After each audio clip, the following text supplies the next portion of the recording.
Pronto. Depois eu posto essa aula gravada, tá? Então, começando.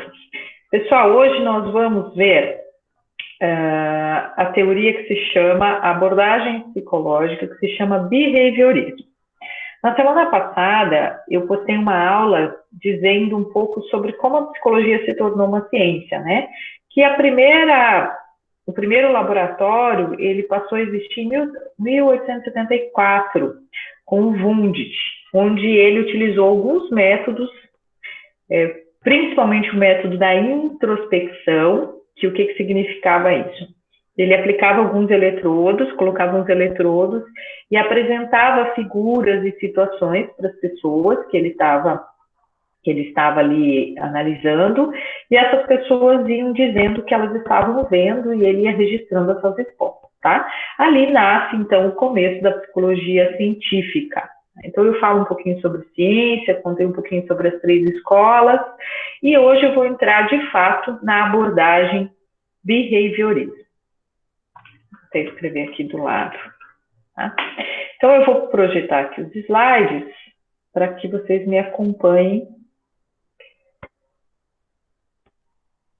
Só um minuto.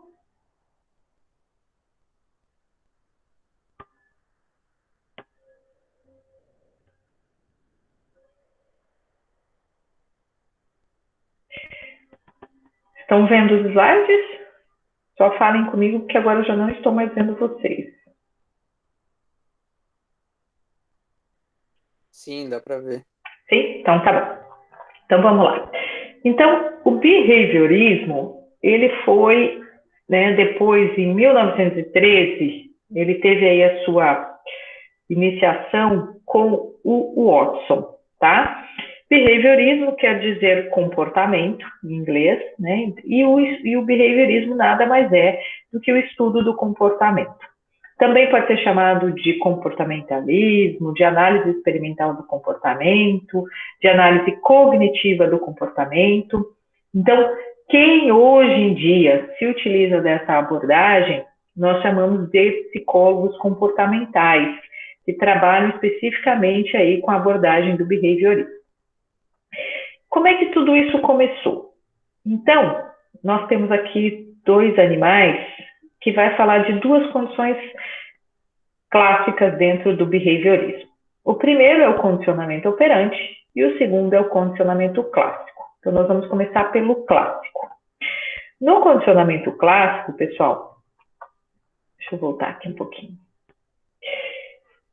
Eu vou projetar essa figura aqui. Se nós estivéssemos em sala de aula, vocês Professor, olhariam acho que tem isso. que mudar pro Word, tá aparecendo. O que está aparecendo? Tá aparecendo a. Você tá apresentando a tela, tipo, no Match. Sim. Não está aparecendo? É, não tá nos slides, né? Tá Está no aparecendo portal. eu? É, tá aparecendo no portal. Tá, peraí. Deixa eu voltar aqui, então.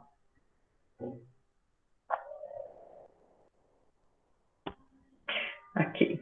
Agora sou eu, né? Agora eu parei de apresentar. Sim. Tá. Aquela hora estava aparecendo? Você tinha começado a gravar a tela, só não tinha mudado pros slides. Ah, tá. Então vamos ver de novo agora.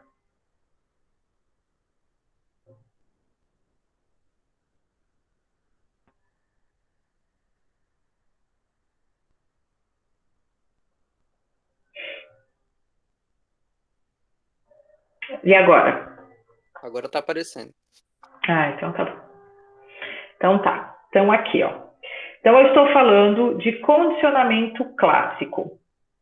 Então o que eu estou apresentando para vocês um limão. Se eu perguntar para vocês o que olhando essa imagem vocês sentem, alguns, né? Nós estamos em poucos aqui, mas a gente tem uma sensação de amargo, né? A gente sente a nossa língua salivar, a nossa boca salivar. O que é esse salivar? Ele nada mais é do que a nossa condição de reação psicofisiológica, ou seja, o meu corpo apresentou uma reação diante de um estímulo, certo? Então, o que o Watson fez?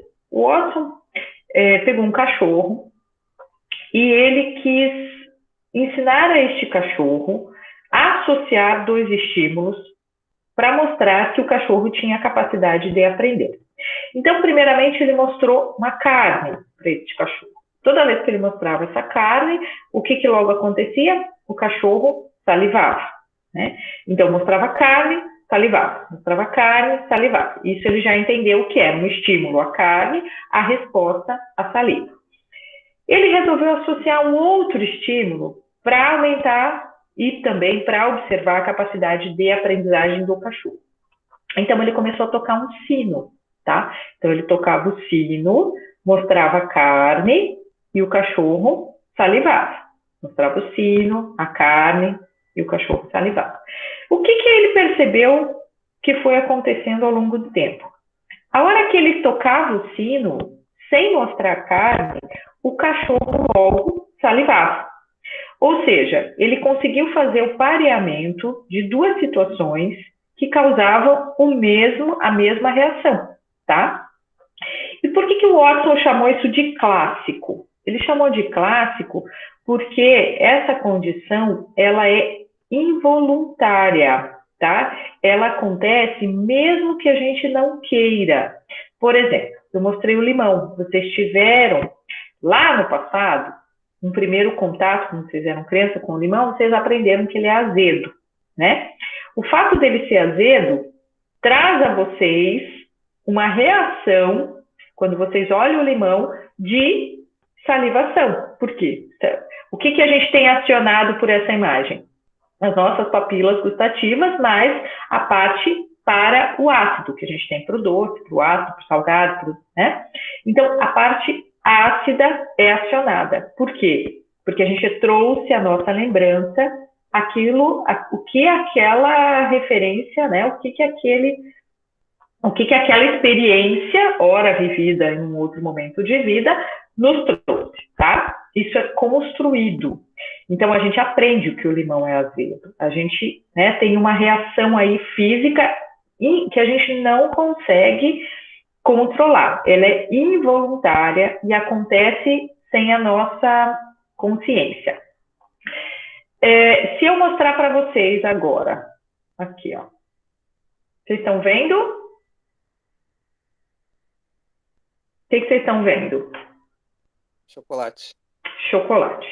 Quem não gosta de chocolate não vai sentir nada, vai estar tudo bem e vai ser apenas uma figura. Quem gosta muito de chocolate, sabe que chocolate é uma delícia, vai sentir o quê? Vai sentir vontade de comer esse chocolate, né? Olha só, eu começo a falar um pouquinho para vocês, então, das aplicações disso no trabalho. Por exemplo, quando se trabalha com marketing, por que a ideia é colocar, por exemplo, marketing de comida? Por que sempre coloca uma comida saborosa, bonita? Por quê? Porque ela vai acionar em nós um desejo de comer aquilo que está sendo mostrado. E por que esse desejo acontece? Porque em algum momento a gente já experimentou, a gente já entendeu que é gostoso e o nosso corpo reage mesmo que a gente não queira, tá? E logo daí, sim, falando aí do capitalismo, o que acontece? A gente vai querer comprar o que a gente está vendo, tá? Aqui é uma brincadeira com vocês, geralmente em sala de aula, né? De manhã não dá muito efeito, mas à noite, quando a gente olha esse copo de chopp, assim, 10 horas da noite, de um dia que a gente está cansado, então, né, vem ali de novo o prazer, né? A gente olha o chopp, a cerveja e dá vontade de tomar. Olha só, uma picanha, né, também, de novo, é uma coisa que faz com que a gente olhe e dê vontade de comer, de saborear. Agora, gente, olhando, por exemplo, esses animais, tá? Vou passar aqui 2 deles. Uma aranha peçonhenta aqui e uma cobra, que também é um animal peçonhento, que dá medo, né? Que a gente sabe que é perigoso.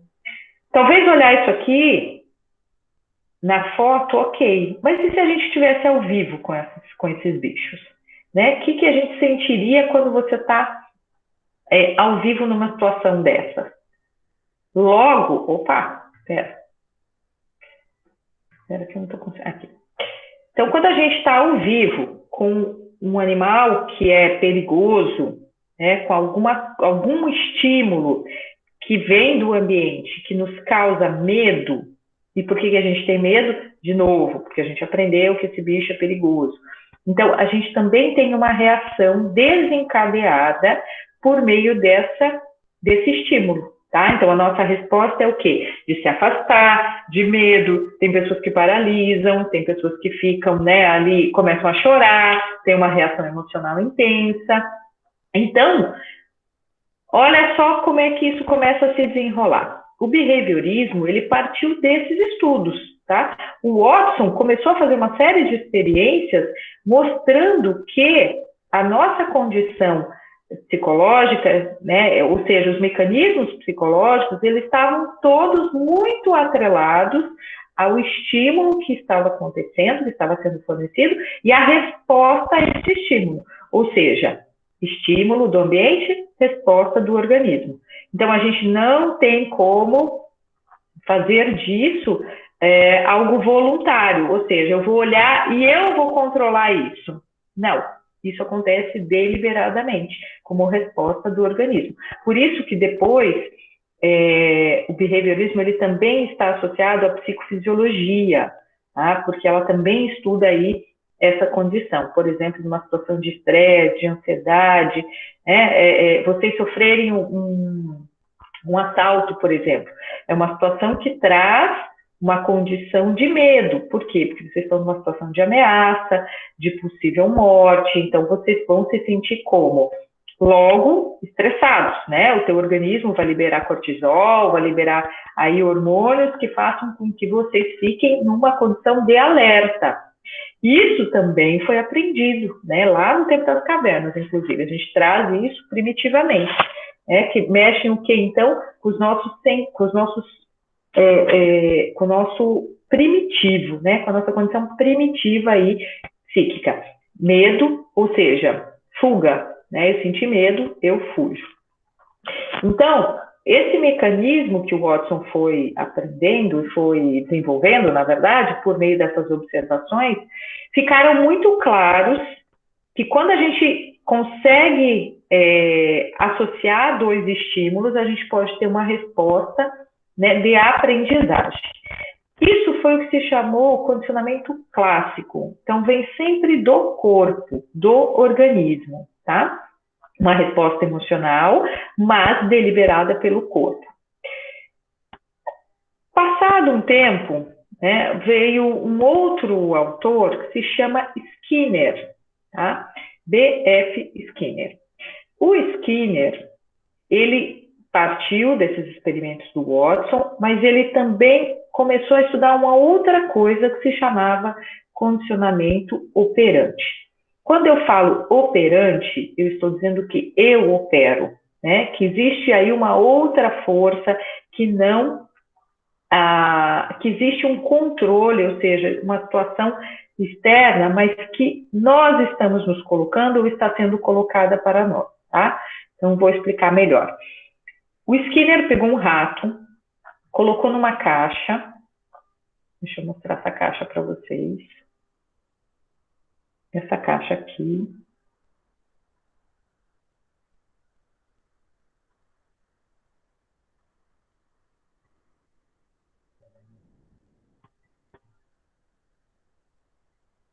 Essa caixa aqui, ó. Então, vocês podem observar que é uma caixa onde eu tenho um alto-falante, eu tenho luzes, eu tenho um pedal, eu tenho um local aqui para armazenar os grãos, eu tenho um tubo de armazenamento, um copo, uma grade e um fio, tá? Que vai gerar choques. Então, ele fez uma caixa toda projetada para experiências. Então, ele colocou um rato lá dentro. Esse rato não estava já faminto, né? Foi aí, então, mantido ele pelo menos 24 horas sem alimento, e ele entrou nessa caixa. No começo, ele começou a rodar por todo lado, né? E sem muito rumo, até que ele percebeu que existia aqui um pedal, ou seja, uma barra. Aí, quando ele tocava essa barra, logo uma luz acendia e um alimento caía, assim como uma gotícula de água. Ele fez isso 1, 2, 3, 30 vezes, tá? Até ele entender que bateu na barra, ganhou o alimento e ganhou a água. O que aconteceu? Novamente uma condição de aprendizagem. Mas por que operante? Operante porque o pedal, essa caixa e todo esse armazenamento que existe aqui, toda essa condição criada, foi uma ação do sujeito, ou seja, uma ação da pessoa. Eu criei uma situação na qual eu possibilitei, então, um aprendizado, tá? Então, eu condicionei. O que é condicionado? Eu submeti a algo. Eu condicionei a alimentação ao tocar na barra. E isso fez com que esse rato, então, aprendesse que cada vez que ele tocasse aqui, né, o alimento caía. Então, o que eu estou fazendo? Toquei na barra, o alimento caiu. Toquei na barra, o alimento caiu. Isso vai reforçando esse comportamento de tocar na barra, certo? Por quê? Porque o animal entendeu que ele é gratificado quando ele faz isso. Eu toquei na barra, ganhei água e ganhei alimento. Então, eu vou continuar fazendo isso. Claro, gente, que eu estou falando aqui de uma forma resumida, que isso levou um bom tempo para acontecer, né? Não é assim, tocou na barra a primeira vez e aí logo ele já aprendeu. Não, lembra que a gente está falando de um rato, né? Que isso demora para acontecer. Entretanto, o Skinner fez inúmeras vezes, né? Ele teve que observar isso por muito tempo, anotar todas as reações, e isso, né, até chegar à conclusão que o rato conseguiu aprender por este método, né? Ou seja, um método de gratificação do comportamento. Ele fez o comportamento, foi gratificado, ele continua fazendo. Vamos transportar isso para a nossa realidade, para dentro da empresa. Como é que a gente tem esse estímulo do local onde nós trabalhamos que condiz a essa teoria? Então, vamos propor aqui a pensar nas pessoas que trabalham com vendas. O que eu faço para motivar essas vendas? Porque o behaviorismo tem muito a ver com questões motivacionais. O que eu faço para promover? Então, eu ofereço um maior ganho. Então, se você vender mais, você vai ter um adicional no seu salário. Esse adicional vai vir em dinheiro. Isso quer dizer o quê? Quer dizer que isso me interessa. Quer dizer que isso vai direcionar o meu comportamento, vai fazer com que eu venda mais. Eu vou me sentir estimulada a promover mais vendas, porque isso vai aumentar o meu ganho. Então, o que eu estou fazendo? Eu estou condicionando uma situação, ou seja, se você, funcionário, aumentar as vendas, você vai ganhar um estímulo, ou melhor, você vai ganhar, um estímulo. Você vai ganhar um benefício. Esse benefício, para o colaborador, é muito interessante. Então, ele vai se sentir motivado e vai melhorar, então, as condições de venda, né? Vai se dedicar mais, vai tentar fazer com que essas vendas aumentem para que ele ganhe esse valor X, tá?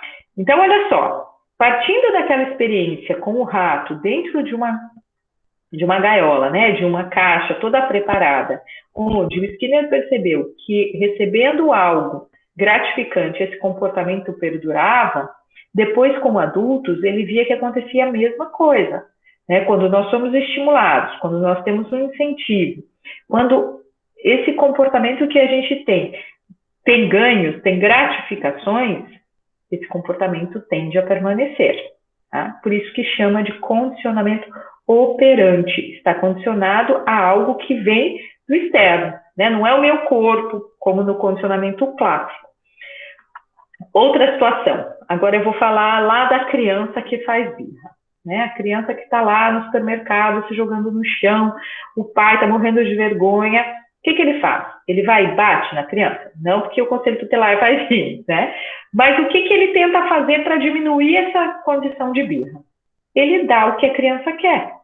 Logo, a criança entendeu que fazer birra funciona, eu ganho, eu tenho esse comportamento gratificado, tá? O que deve se fazer, na verdade? Não dar nada, ignorar e ir embora, porque daí aquele comportamento não fez efeito nenhum, tá? Na prática, né?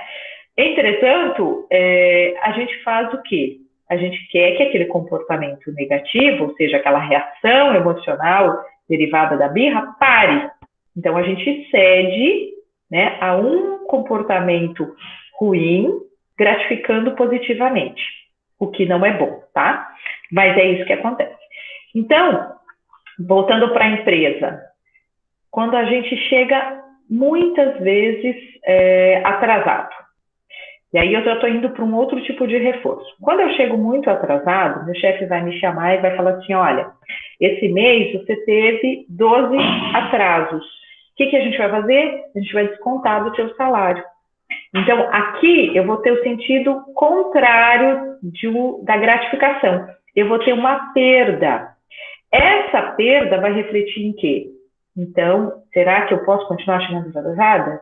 Esse valor que vai ser descontado não vai fazer falta? Isso não vai ser complicado para mim? Então, eu vou tentar me policiar, ou seja, regular o meu comportamento para que eu consiga chegar no horário e não ter nenhuma perda financeira. O que eu estou recebendo aí da empresa? Eu estou recebendo como se fosse um castigo, uma punição. Esse comportamento que eu considero ruim para a empresa, porque a produtividade cai, porque meu funcionário, né, não pode ficar chegando atrasado, eu puno. Puno com o quê? Com a perda do dinheiro, né? Porque o dinheiro acaba sendo aí um incentivo muito interessante para os colaboradores, né? Para nós em geral. Então, gente, nós temos dois condicionamentos. O clássico, que parte aí dessas reações fisiológicas, então que elas são acionadas de modo involuntário, mas que em algum momento da nossa vida, né, quando pequenos a gente já vivenciou aquilo, então a gente já sabe que aquilo, né, traz esse tipo de reação. E um comportamento que ele é modulado, ou seja, modelado, que chama-se... Por que você consegue modelar esse comportamento? Porque você vai oferecer estímulos que são interessantes e que vão reforçar, então, um comportamento positivo daquela condição. Isso nós estamos falando, então, do Skinner, que fala de condicionamento operante.